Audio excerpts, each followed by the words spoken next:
Сайн мэцхан их хүмүүнд үзэгчтэй манай дээрээ нэвтрүүлгийн энэ удаагийн дугаар та бүхэнд хүргэж бэлэн болоо тань. Өнөөдрийнхөө энэ дугаараар Улаанбаатар хоттой хамгийн шилдэг Мексик лаунж ресторан болон Мексик тоогоочтой мэргэжлийн хамт олонтой Escobar-ыг танилцуулъя.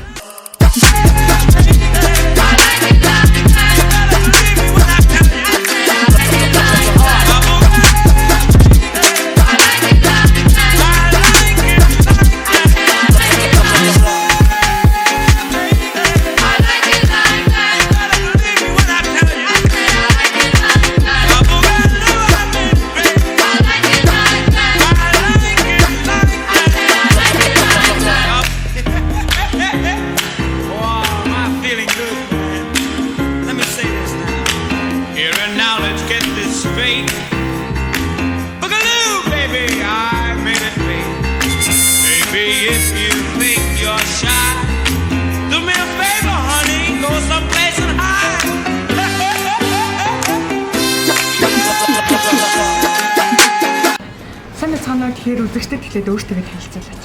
За сайн мэцхан намайг удирч идэг Escobar рестораны ерөнхий менежер. Miguel, the chef. За тэгэхээр бол Мексик хоолны ресторан гэж байгаа тийм. Тэгэхээр одоо Мексикийн ёс заншил ялангуяа энэ хоолныхын утга учирын талаар, хоолны соёлын талаар тэгэхээр Мексик хоол маань болохоор өөрөө болохоор 1000 гаруй жилийн өмнө буюу Майягийн үеэс эхлээд үүссэн. Тэгээд Мексик хоолны хамгийн гол орчин юм бол Мексик хоолнд заавал байх ёстой зүйл нь болохоор корнбо эрдэн шиш. Яагаад гэвэл эрдэн шишийг хонд ингээд өвөл барьцуул тавьдаг байсан. Тэгээд түүний дараагаар тортилын гурил нь бас нэг юу эрдэн шишийн хүлээр хийгддэг байна. Тэгэхээр бас Мексикийг бол текиланы баг эх орн гэхэд болохоор тийм. Тэгэхээр энэ одоо энэ Escobar гэж юм. Тэгэхээр яг энэ хослолын талаар Мексик хоол, текила ерөнхийдөө л энэ байгууллагын үйл ажиллагаа юм. Окей. Бас л яг тодорхой завууд нэлээд дээр үеэс юу яасан? Текилан бий болсон. Тэгээд дотроо болохоор агава болон пасадо гэдэг хоёр янз байгаа. Агава гэдэг нь удаан дарсан жоохон хүчтэй хатуу. Пасадо гэдэг нь жоохон хөнгөн тийм жоохон сул амттай. За тэгэхээр энэ хоолыг ярьж байгаа учраас тоогоочийг ярихгүй харахгүй. Тэгэхээр одоо энэ газар маань ямар тоогооч вэ? Хэдэн жилийн туршлагатай тий? Бусад газраас юугаараа давуу талтай юм. Тэр өөрөөр хэлбэл гома тэгээд гома гэдэг нь болохоор юу эйжен болохоор перугун аав нь япон хүн. Тэгээд өөрөөр туршлага болохоор 20 жил бид тоогооч хийж байгаа. Тэгээд өөрөө тоогооч. Тийм өөрөө тоогооч ингээд 20 жилийн өмнөөс ерөнхийдөө хийгээд эхэлсэн. Тэгээд ерөнхийдөө болохоор Перу болон Латин Америк бол мөн Аз хоолыг яг бол ерөнхийдөө дагнасан. За тэгэхээр нэрийн хоол гэж байна уу? Ямар хоол онцолж байна? Нэрийн хоол нь болохоор тако, буррито болон чилер элэнас гэсэн хоолоо. Тако буррито одоогоосаа хүн болон мэддэг тийм.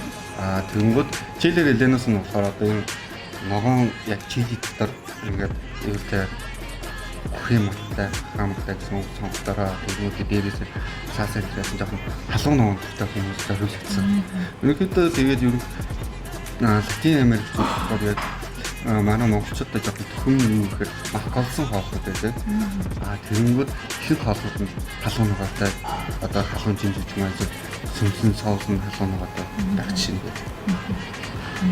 Тэгэхээр энд одоо нөгөө нэг бусад одоо газруудаас ялгарх давуу тал нь юу вэ? Одоо жишээлбэл гоё ивент нэг зохиогддог тий одоо энд ингээд бас хөгжим байгаа байх шүү дээ.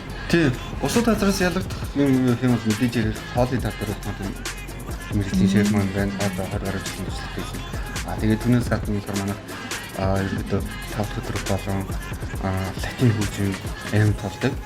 Тэгмүүд нэг гадуур ч юм болохоор ерөнхийдөө дандаа нүг саасаа мацаа гэсэн байдаг.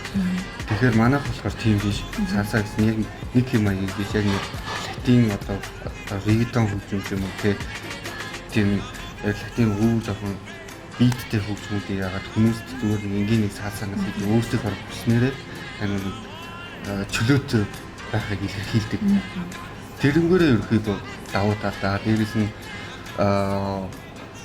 бид нар бас мэргэжлийн DJ хамтардаг Michelin дижим нь өөрөө бас Латин Америк хөгжмөд таан гэсэн бас Michelin сайн мөнгө дижтэй байдаг байна.